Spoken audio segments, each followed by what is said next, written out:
حاضرین مسجد، السلام علیکم ورحمۃ اللہ وبرکاتہ۔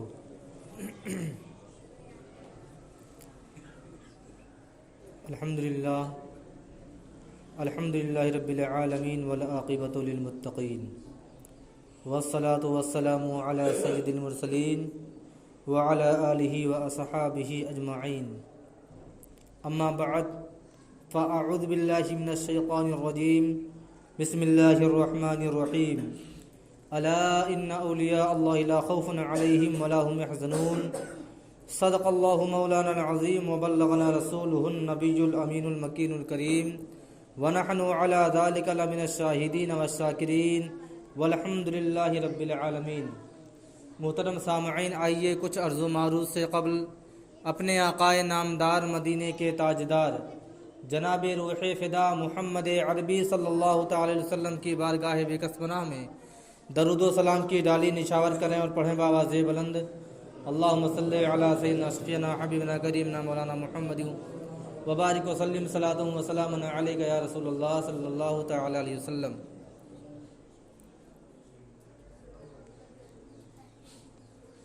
سنانے اپنے بربادی کے افسانے کہاں جاتے،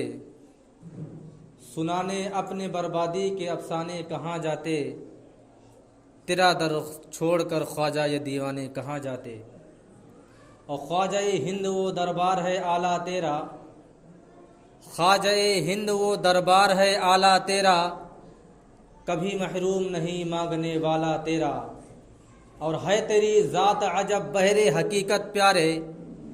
ہے تیری ذات عجب بحر حقیقت پیارے،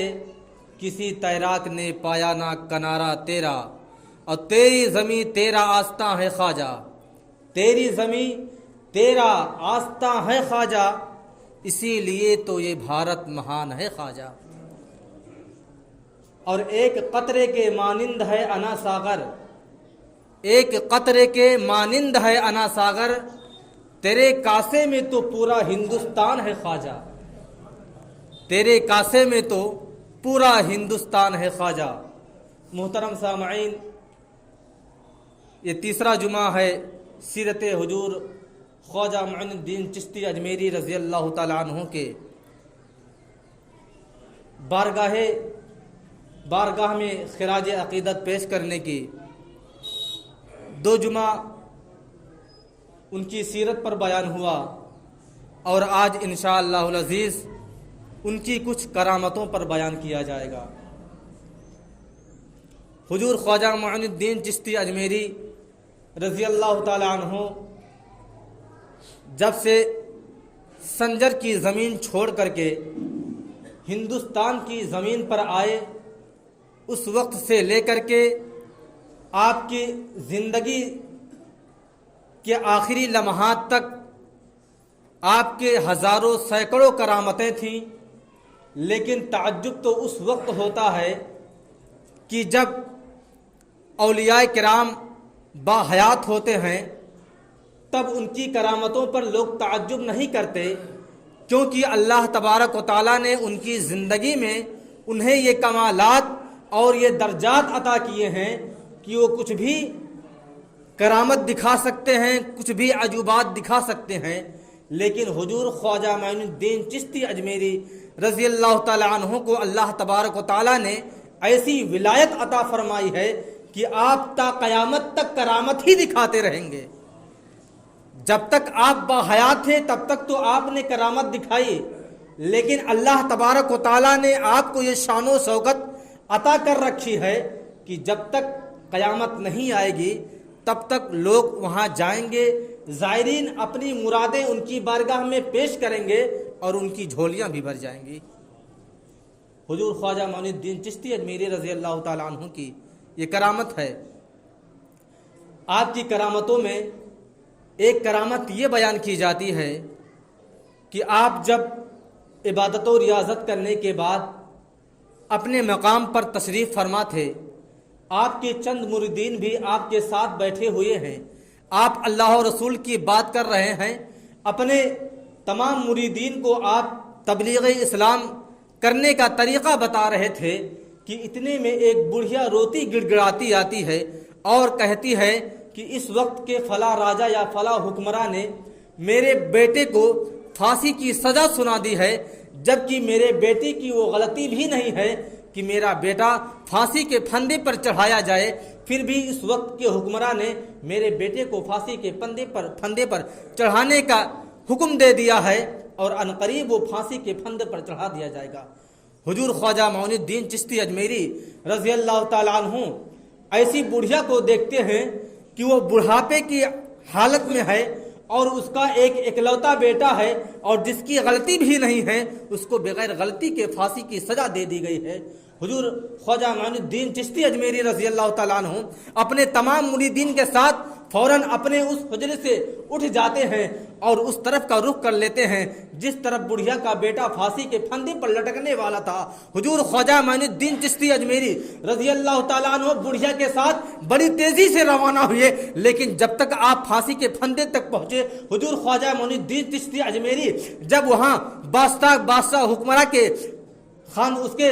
خانوادے پر پہنچتے ہیں، اس کے بارگاہ میں پہنچتے ہیں، تو کیا دیکھتے ہیں کہ بڑھیا کا بیٹا تو پھانسی کے پھندے پر پہلے ہی چڑھا دیا گیا ہے، اس کی موت ہو جاتی ہے، اس کو پھانسی دے دی جاتی ہے۔ بڑھیا رونے گڑ گڑانے لگتی ہے۔ حضور خواجہ معین الدین چشتی اجمیری رضی اللہ تعالیٰ عنہ کے قدموں میں گر پڑتی ہے کہ حضور میرا ایک اکلوتا بیٹا تھا، میرا بڑھاپے کا سہارا تھا، لٹ گیا، میرا بیٹا چلا گیا، کیا ہوگا؟ حضور خواجہ معین الدین چشتی اجمیری رضی اللہ تعالیٰ عنہ کو بڑھیا کی بات برداشت نہ ہوئی، اور آپ جلال میں آتے ہیں اور آپ پر ایک وجد کی کیفیت طاری ہو جاتی ہے۔ آپ فوراً اللہ رب العزت کی بارگاہ میں ہاتھ اٹھا دیتے ہیں، اے رب پروردگار، اگر یقیناً یہ بچہ یہ لڑکا اس بڑھیا کا فرزند اگر یقیناً بغیر غلطی کہ اس کو سزا دی گئی ہے پھانسی کی، تو اے رب پروردگار، تو ہر چیز کا دیکھنے والا ہے، اسے تو اپنے کرم سے اپنے فضل سے اسے زندگی بخش دے۔ حضور خواجہ معین الدین چشتی اجمیری رضی اللہ تعالیٰ عنہ کی دعا پوری بھی نہ ہونی پائی تھی کہ اسی پھانسی پہ لٹکا ہوا بچہ لڑکا وہیں زندہ ہو جاتا ہے، اور بادشاہ چوکنا ہو جاتا ہے کہ بھلا جس کو جو کوئی مر سکتا ہے کیا دوبارہ بھی جلایا جا سکتا ہے؟ لیکن وہ انجان تھا، نہیں جانتا کہ اللہ تبارک و تعالیٰ نے اپنے محبوب بندوں کو، اپنے ولیوں کو کیسی طاقت عطا کر رکھی ہے کہ جب جسے چاہیں زندہ کر دیں، جب جسے چاہیں مال و دولت عطا کر دیں، جب جسے چاہیں بیماری سے شفا عطا کر دیں۔ حضور خواجہ معین الدین چشتی اجمیری رضی اللہ تعالیٰ عنہ ایسے باکمال، ایسی شان و شوکت والے ہیں، اور تاریخ میں آتا ہے، ہندوستان کی تاریخ میں نقل کیا گیا ہے کہ جب انگریز والے ہندوستان کی سرزمین پر آئے اور یہاں کے نقش و نگار کو دیکھا، جب انگلینڈ سے لوگ آئے تو جب یہاں کے تاج محل کو دیکھا، یہاں کے قطب مینار کو دیکھا، لال قلعہ کو دیکھا، ہر چیز کو مشاہدہ کیا، لیکن جب وہی انگریز اپنے ملک واپس جاتا ہے، انگلینڈ کی سرزمین پر واپس جاتا ہے، تو لوگوں نے جب دریافت کیا اس سے، کیا تم ملک ہندوستان گئے تھے؟ کوئی تعجب خیز بات بھی دیکھی؟ کوئی عجوبی چیز بھی دیکھی؟ کیا تم نے تاج محل کا مشاہدہ کیا؟ اس انگلینڈ کا کہنا تھا، اس انگریز کا کہنا تھا کہ میں نے تاج محل کو بھی دیکھا، مجھے کوئی تعجب نہیں ہوا، میں نے لال قلعہ کو بھی دیکھا، کوئی تعجب نہیں ہوا، قطب مینار کو بھی دیکھا، اور ایسے کئی اور چیزیں دیکھی، مجھے تعجب نہیں ہوا، لیکن مجھے اس وقت تعجب ہوا جب میں نے یہ مشاہدہ کیا کہ میں نے لوگوں کو ہندوستان کی سرزمین پر حالت زندگی میں سلطانی کرتے دیکھا ہے، حکمرانی کرتے دیکھا ہے، لیکن میں نے ہندوستان کی سرزمین پر ایک ایسے شخص کا مشاہدہ کیا ہے جو مرنے کے بعد بھی لوگوں پر حکومت کر رہا ہے۔ اس کی نظر میں چونکہ حضور خواجہ معین الدین چشتی اجمیری رضی اللہ تعالیٰ عنہ ایک مردے کی حالت میں، لیکن ہمارا عقیدہ ہے کہ وہ ابھی بھی زندہ ہے، لیکن اس کے کہنے کا مطلب یہ تھا کہ میں نے زندوں کو تو حکمرانی کرتے دیکھا، لیکن کسی مردے کو حکمرانی کرتے نہیں دیکھا. لیکن ہندوستان کی سرزمین پر اجمیر ایک ایسی جگہ ہے جہاں پر میں نے ایک مردے کو بھی حکومت کرتے دیکھا. اس انگریز کا کہنا تھا. اور حضور خواجہ معین الدین چشتی اجمیری رضی اللہ تعالیٰ عنہ کے کمالات اور ان کے شان و شوکت بیان کرنے والے بہت لوگ آئے اور چلے گئے. میں بھی ان کی بارگاہ میں کچھ خراج عقیدت پیش کر رہا ہوں. اور آپ لوگوں نے یہ بھی سنا ہوگا کہ حضور خواجہ معین الدین چشتی اجمیری رضی اللہ تعالیٰ عنہ کے زمانے کے کئی سال بعد ایک ایسے حکمراں آئے جنہیں دنیا حضرت اورنگزیب عالمگیر کے نام سے جانتی پہچانتی ہے. انہوں نے تقریباً 50 سال ہندوستان کی سرزمین پر حکومت کی اور ایسی حکومت کی کہ آپ نے ہر کسی کو ذات پات کا نہ وہ دیا درجہ نہ دیا، بلکہ چاہے ہندو ہوں یا مسلم، کسی بھی دھرم کے لوگ ہوں، سب کے ساتھ آپ نے یکتا فیصلہ سنایا. وہی حضرت اورنگزیب عالمگیر علیہ الرحمہ ہے. آپ کا یہ معمول تھا، آپ کا یہ طور و طریقہ تھا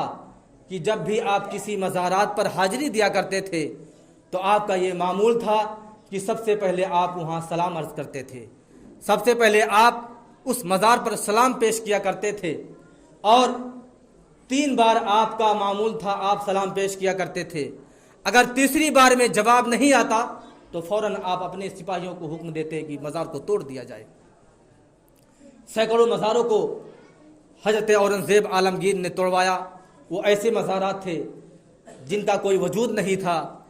صرف بس خواب غفلت میں اور شیطان کے بہکاوے سے لوگوں نے مزار بنا رکھا تھا، لیکن حقیقت میں وہاں کسی کا کوئی مزار نہیں ہوتا تھا. اسی وجہ سے آپ کا معمول تھا کہ جب بھی آپ جاتے تو آپ 3 بار سلام پیش کیا کرتے تھے. اگر تیسری بار میں جواب نہیں آتا تو آپ فوراً اس مزار کو توڑوا دیا کرتے تھے. اسی طرح آپ بخوبی جانتے تھے کہ ایک ایسی ہستی ہندوستان کی سرزمین پر گزری ہے جسے لوگ حضور عطائے رسول خواجہ معین الدین چشتی اجمیری رضی اللہ تعالیٰ عنہ کے نام سے جانتے اور پہچانتے تھے. آپ بخوبی جانتے تھے، لیکن چونکہ آپ کی زندگی کا یہ معمول تھا، آپ کا یہ طور و طریقہ تھا کہ جس بھی مزار پہ جاتے، چاہے چھوٹی مزار ہو چاہے بڑی درگاہ ہو، چاہے چھوٹی درگاہ ہو، جب بھی کسی پر جاتے تو آپ کا معمول تھا آپ پہلے سلام پیش کیا کرتے تھے. اگر تیسری بار میں جواب آ جاتا تو ٹھیک ہے، ورنہ آپ مزار کو توڑوا دیا کرتے تھے. اسی طرح جب آپ نے ارادہ فرمایا تو آپ دلی کی سرزمین سے چل کر کے جب اجمیر کی سرزمین پر پہنچتے ہیں تو سب سے پہلے آپ نے دروازے پر کیا مشاہدہ کیا؟ جو حضور خواجہ معین الدین چشتی اجمیری رضی اللہ تعالیٰ عنہ کا بڑا دروازہ ہے، جسے بڑا گیٹ کہا جاتا ہے. جب آپ اس دروازے پر پہنچتے ہیں تو آپ نے کیا مشاہدہ کیا کہ ایک اندھا ہے. تو آپ نے اس اندھے سے کہا تو کہ تم یہاں کس لیے کھڑے ہو؟ کیا تم بھیک مانگنے کے لیے کھڑے ہو؟ تو چونکہ وہ وقت کے سلطان تھے حضرت اورنگزیب عالمگیر، اس پر رقت طاری ہو جاتی ہے، کپکپی طاری ہو جاتی ہے. کہتا حضور میں بھیک مانگنے کے لیے نہیں کھڑا ہوں، بلکہ میں نابینا شخص ہوں، میری دونوں آنکھوں سے میں دنیا کو نہیں دیکھ سکتا. میں حضور خواجہ معین الدین چشتی اجمیری رضی اللہ تعالیٰ عنہ کی بارگاہ میں اپنی آنکھیں مانگنے کے لیے 20 سال سے اس زمین پر کھڑا ہوں، مجھے آنکھیں نہیں مل رہی ہیں. حضرت اورنگزیب عالمگیر جب سنتے ہیں تعجب کرتے ہیں، چونکہ وہ جھوٹ بول رہا تھا. اس کی حقیقت تو یہ تھی کہ وہ بھیک مانگنے کے لیے کھڑا تھا، اپنی آنکھوں کو مانگنے کے لیے نہیں کھڑا تھا. حضرت اورنگزیب عالمگیر جلال میں آتے ہیں، کہتے ہیں کہ تو 20 سال سے کھڑا، تجھے آنکھیں نہیں ملی. میں اندر جاتا ہوں اور فوراً اس اندھے کے دونوں طرف 2 سپاہیوں کو آپ نے لگا دیا. میں اندر سے آتا ہوں، اگر خواجہ معین الدین چشتی اجمیری رضی اللہ تعالیٰ عنہ نے تجھے آنکھیں عطا نہ کی تو میں تیرا سر تیرے تن سے جدا کروا دوں گا. اب اس پر کپکپی طاری ہو گئی، اس پر جان کا خطرہ لاحق ہو گیا. حضور حضرت اورنگزیب عالمگیر اندر تشریف لے جاتے ہیں اور چونکہ آپ اپنے معمول کے مطابق جب آپ نے حضور خواجہ معین الدین چشتی اجمیری رضی اللہ تعالیٰ عنہ کی بارگاہ میں پہلی بار سلام پیش کیا تو جواب نہیں آیا. دوسری بار پھر آپ نے عرض کیا السلام علیکم ورحمۃ اللہ وبرکاتہ. دوسری بار بھی سلام کا جواب نہیں آیا۔ تیسری بار جب آپ نے پھر سلام پیش کیا، السلام علیکم ورحمۃ اللہ وبرکاتہ یا خواجہ معین الدین چشتی اجمیری، تیسری بار میں جواب آتا ہے وعلیکم السلام یا حجت الاسلام۔ تیسری بار میں حضور خواجہ معین الدین چشتی اجمیری رضی اللہ تعالی عنہ نے جواب دیا، اور جب چند دنوں کے بعد آپ کے خواب میں، یعنی حضرت اورنگزیب عالمگیر کے خواب میں حضور خواجہ معین الدین چشتی اجمیری رضی اللہ تعالیٰ عنہ تشریف لاتے ہیں، تو حضرت اورنگزیب عالمگیر نے عرض کیا حضور آپ پہلے سلام کا جواب آپ نے کیوں نہ عنایت کیا؟ آپ کو سلام کا جواب دینا ہی تھا، تو آپ نے تیسری بار میں کیوں سلام کا جواب دیا؟ حضور خواجہ معین الدین چشتی اجمیری رضی اللہ تعالیٰ عنہ ارشاد فرماتے ہیں، اے ہندوستان کے سلطان اورنگزیب عالمگیر، اے حجت الاسلام، جب آپ نے مجھ سے پہلی بار سلام کیا تھا تو میں خانہ کعبہ کے گرد اللہ کی بارگاہ میں سجدے میں تھا، جب دوسری بار آپ نے سلام کیا تو میں دوسری بار دوسرے سجدے میں تھا، اور تیسری بار میں جلد از جلد اپنی نماز مکمل کر کے تیرے سلام کا جواب دینے کے لیے مکہ کی سرزمین سے اجمیر کی دھرتی پر فوراً حاضر ہو گیا، کیونکہ میں جانتا تھا تو ایک بار روب و جلال والا بادشاہ تھا، اگر میں تیسری بار میں تیرے سلام کا جواب نہیں دیتا تو یقیناً تو میرے مزار کو توڑا دیتا اور دنیا کے لیے ایک تماشا بن جاتا کہ یقیناً حضور خواجہ غریب نواز رضی اللہ تعالیٰ عنہ کا یہ مزار نہیں ہے بلکہ ایک خانقاہ ہی نہیں ہے۔ اسی لیے میں تیسری بار تیرے سلام کا جواب دینے کے لیے خانہ کعبہ کی سرزمین سے اجمیر کی سرزمین پر آیا۔ اور آگے سماعت کیجئے اس اندھے کا کیا ہوتا ہے جب حضرت اورنگزیب عالمگیر حضور خواجہ معین الدین چشتی اجمیری رضی اللہ تعالیٰ عنہ کی بارگاہ میں سلام اور فاتحہ کا نذرانہ عقیدت پیش کر کے جب باہر تشریف لے جاتے ہیں تو ادھر تو اس کی حالت خراب تھی، جب تک آپ حضور خواجہ معین الدین چشتی اجمیری رضی اللہ تعالیٰ عنہ کے بارگاہ میں تھے تب تک تو اس کی حالت، اس کے پیروں میں کپ کپی طاری تھی۔ کیوں؟ اس وجہ سے 20 سال سے وہ صرف ڈھونگی کر رہا تھا، صرف بھیک مانگنے کے لیے صرف بھیک مانگتا تھا اپنے آنکھوں کا سہارا لے کر کے کہ میں نابینا شخص ہوں، میں کچھ کر نہیں سکتا، کیونکہ جب حضرت اورنگزیب عالمگیر نے اسے دریافت کیا تھا تو اس نے برجستہ یہی کہا تھا کہ میں اپنی آنکھوں کے لیے کھڑا ہوں، حالانکہ بھیک مانگنے کے لیے کھڑا تھا۔ اور جب اب جان گیا کہ میرے جان کے لالے پڑ گئے ہیں، اب تو آنکھیں ہی نہیں میرا سر بھی چلا جائے گا، اب تو آنکھیں ہی نہیں، اب تو بینائی ہی نہیں، بلکہ اب تو میرا سر میرے تن سے جدا کر دیا جائے گا، کیونکہ 2 پولیس حضرت اورنگزیب عالمگیر کے 2 باڈی گارڈ اس کے دونوں طرف تلواریں لے کر کے کھڑے تھے تاکہ وہ شخص بھاگ نہ پائے۔ اور جب اس نے اپنا عریضہ حضور خواجہ معین الدین چشتی اجمیری رضی اللہ تعالیٰ عنہ کی بارگاہ میں پیش کیا ہے، یا خواجہ معین الدین چشتی اجمیری میری مدد فرمائیے، ابھی تک تو میں نابینا ہی تھا، اب تو میں بغیر جان کے رہ جاؤں گا، بغیر سر کے رہ جاؤں گا، اے خواجہ معین الدین چشتی اجمیری مجھے آنکھیں عطا کر دیجئے۔ اور جب حضرت اورنگزیب عالمگیر آتے ہیں تو اس سے پہلے وہ چلانا شروع کر دیتا ہے، اے اورنگزیب عالمگیر، خواجہ معین الدین چشتی اجمیری نے مجھے دونوں آنکھیں عطا کر دی ہیں۔ کیوں؟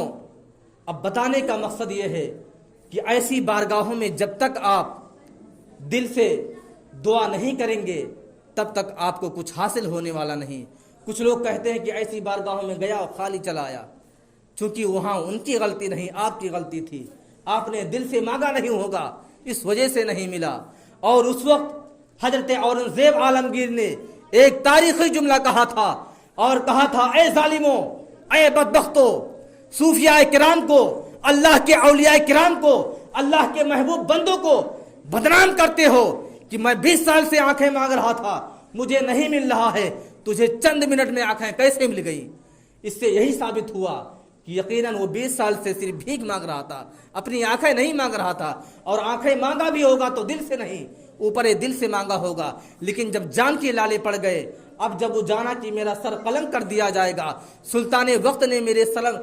سر قلم کرنے کا ارادہ کر لیا ہے، تو اب دل سے مانگا تو خواجہ معین الدین چشتی اجمیری رضی اللہ تعالیٰ عنہ نے اللہ تبارک و تعالیٰ کی بارگاہ میں دعا کر کے اسے آنکھیں بھی عطا کروا دیں۔ اللہ تبارک و تعالیٰ کی بارگاہ میں دعا ہے، اللہ تبارک و تعالیٰ ہم تمامی مسلمانوں کو اپنے خواجہ معین الدین چشتی اجمیری رضی اللہ تعالیٰ عنہ سے سچی پکی محبت کرنے کی توفیق و رفیق عطا فرمائے۔